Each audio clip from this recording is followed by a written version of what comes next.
Hello and welcome to the first episode of the Rhetoric Reviewed Podcast. Here I'm going to discuss things that I've simply found interesting or ideas I've cooked up. I'm a high school student, and in my free time, I come up with ideas, political thought, philosophy, and I try to put them in thought in either document form or paper form. And today I want to share one of my thoughts or ideas with you, which is modern educational ideals and their logical endpoints. So, what do I mean by this? So, the idea of logical endpoints means you have an idea, which might be a good thing. You have a strength.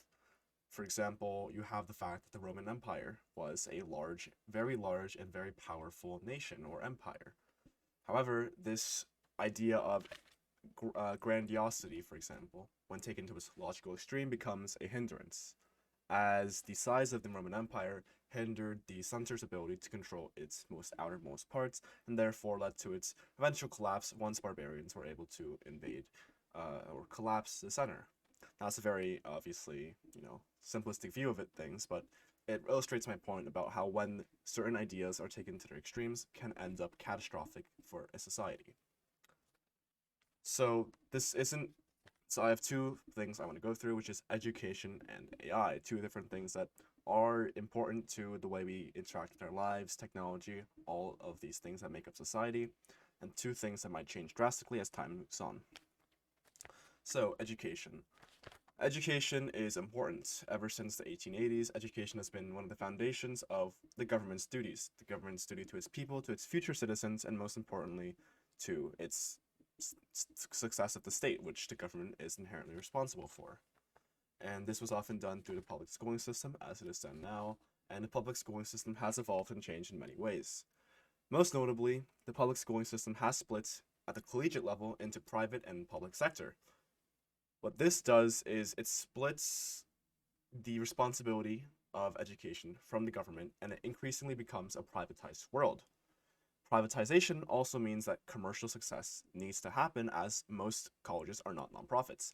So, what this drives is increased marketing, increased frenzy within both the corporate and educational sphere that you must go to college. And that's been proliferating, throughout, especially America, where college is more considered necessary for even for jobs that it's not necessary for, and college has become more of a prerequisite for higher ranking jobs, especially in governments, corporate worlds, business, obviously medicine, law, engineering. All of these high ranking positions in society have become education college dominated, and that's not without reason. I'm not saying that college is unnecessary. After all, it's the foundation of what makes someone skilled. But the problem comes in when these, I guess, more liberal ideas are introduced, where education is something that, oh, we have, these inner city kids, these rural Americans, Appalachia, all these regions, they need more government support. They need education, more specifically. If you look at all the statistics, you'll find that education is one of the most important things when it comes to a child's academic success. Robert Henderson, in his recent book or memoir, Troubled, writes especially about how education is one of the most focused parts of life. However, many people are not able to access them due to family issues, personal issues, motivation, all of these things. So, the very existence of the book implies that there is an issue that people are trying to fix, which is access to education. This emphasis on education is crucial. This is because education has the potential to change the lives of everyone involved. So the problem with this is its logical endpoint, as we mentioned earlier. So what is a logical endpoint of education? So education would mean that you're able to command higher paying jobs, ignore the current economy, the current state, low wages, all of that. You should be able to command higher paying jobs. This should be able to increase the standard of living of each American. And this is good. No side disagrees with that. The standard of living of every American should go higher. And in a short term, that seems good, right? Poor families and low income, middle income families are able to afford more, as they're able to command higher wages because they have more skills, human capital skills, to command after they've gone through high school, college, or whatever education they see as necessary for having a job. So this means that the poor families who are forced to work these more, I guess, low-paying jobs, unskilled labor type jobs, factory, um, meat packing, agriculture to a certain extent, but that's not it's only about 3%, 2% of the lands. But the point is, all these people who currently are working unskilled labor, should we give them education? The ideal is that we're able to raise their standard of living. So the logical endpoint of this is that everyone in America, at the very, if this does come to fruition, everyone in America is able to command these higher wages, these better jobs, these jobs that aren't considered unskilled labor. So why is that a bad thing? It might seem like a good thing in the short term, but when taken to its logical extreme, you're going to find that it's a burden on other countries and actually advocates for a sort of new nationalism. Now, you might not think that, a liberal pro-education, mass education scheme is good. Obviously, education departments and all of these things locally are excuses for bigger government control, as you need greater budgets to afford these things.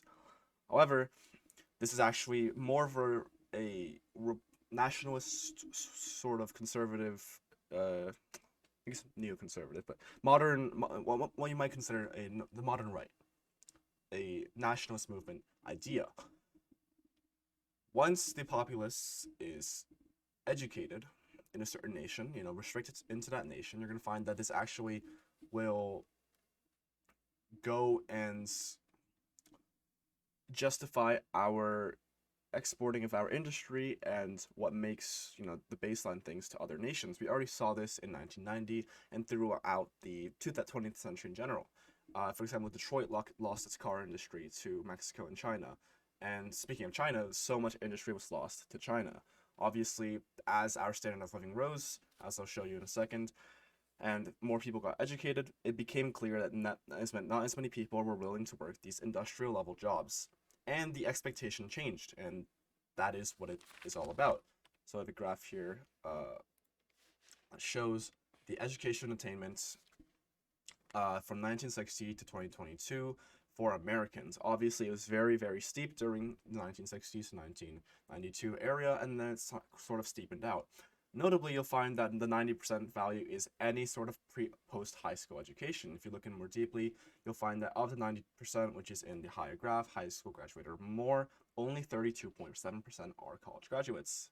However, the more you go along the graph, starting from the 1990s, the split widens. There are more high school there are an equal amount of growth in high school graduates, but even more in college. Why is that? Well, that's because, as I said, there's an increased emphasis and need for a college degree in many industries. And that's important because this means that you're going to be more encouraged to go to college.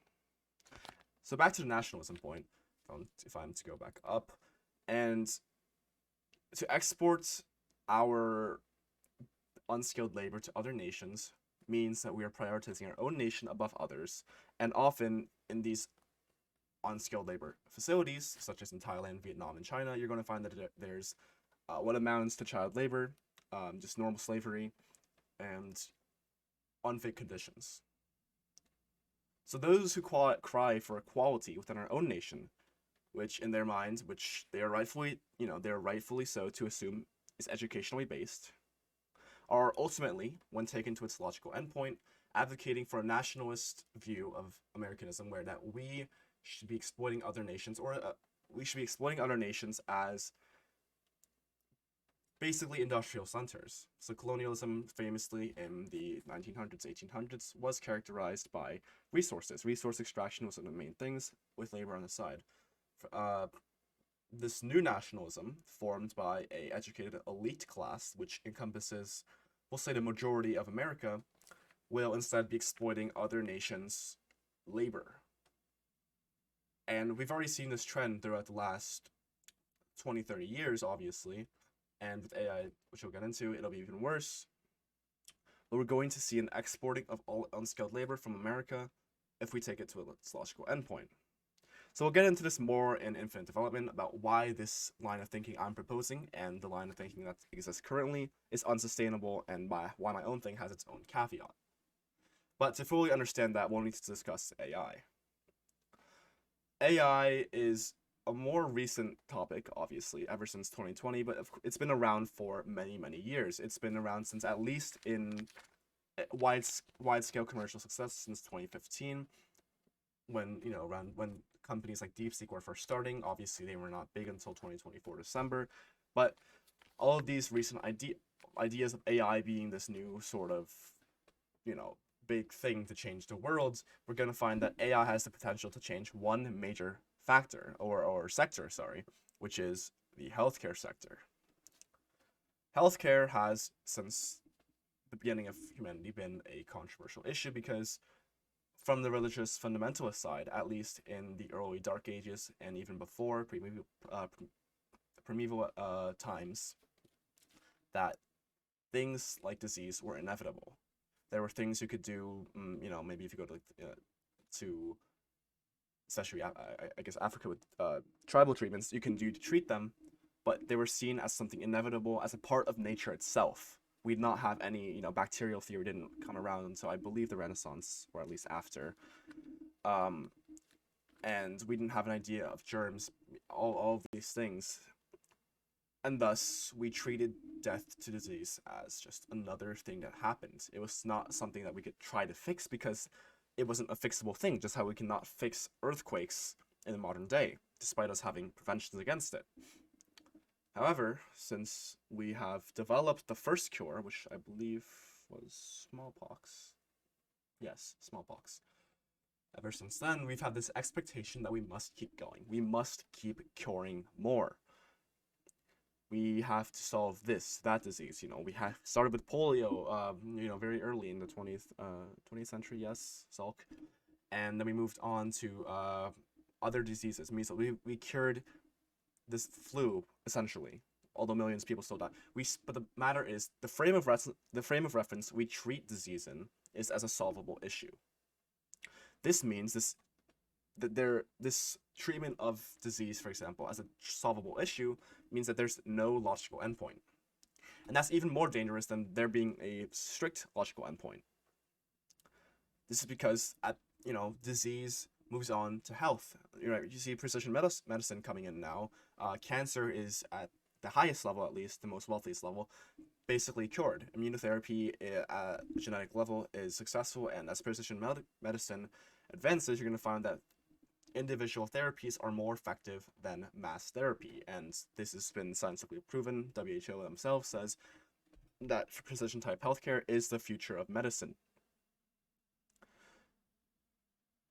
The difficult part in this is when you analyze other factors of life that cause death. Time causes death. That's another thing that we found at least as inevitable. But with modern fiction, especially, making it a more popular idea that we can delay death. Although I guess if you go back to China in the early 200 BCE, immortality was. Anyways, immortality or amortality, where you can't be killed, but you can't die, but you can be killed from adverse effects. Amortality is possible. Even though it doesn't seem like that now, and it seems impossible, right? Self-depreciating entropy, we can at least get very close to it, where human life can be prolonged for centuries, millennia, maybe even more, where at least consciousness can be preserved, perhaps. Whatever it is, with the current rate of medicine and the way we approach it as a problem to be treated, there's no logical endpoint, and eventually, there's going to be obvious psychological impacts of people not dying or taking longer to die. Obviously, one thing is social security, which is a more political and modern issue. If there's more people alive at all times, you have to have more money in the system, more people working at a young age to maintain these people's lives. Their food, electricity, their insurance bills, all of these things that matter. And AI is a huge part in this. AI is seen as inevitable. AI, of course, is a powerful tool when it comes to solving and advancing the fields of medicine, technology, all of these things that contribute to human life and human longevity, human quality of life as well. And AI, it's something difficult to grapple with because it has clear goods. People not dying from cancer is a good thing. It's not That's not debatable. We don't want people to die. But is that thought is me thinking that an outcropping of our current society's expectation that we need to solve some things? Perhaps. Still, in the current way society is, that is the popular and dare I say it, correct opinion. Minimize suffering, right? Utilitarianism. This fails, however, in the long run, or my train of thought. A lot of people who shoot down on AI, you know, I guess more Luddite people, your Ted Kaczynskis, your Unabombers, if you will, they abhor technological development because of the quote unquote evils they do to society, and they're correct. Atomization, people get loneliness, all these things are building up throughout time. That's not a doubt. However, to go back and say to these people who are suffering from cancer, diabetes, these issues that can be treated if only we had a little bit more, to go to those people and say, sorry, in the good of humanity, we're not going to treat your disease. To go to their families, to go to their kids and say, sorry, your mother, father is not going to live because of some new government policy. That doesn't seem humane.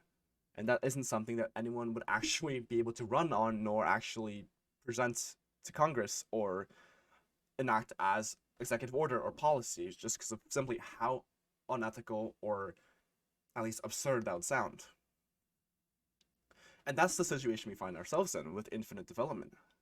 Because we have opened the door for infinite education, which leads to new national. Because we have opened the door to infinite medicine, which could lead to immortality.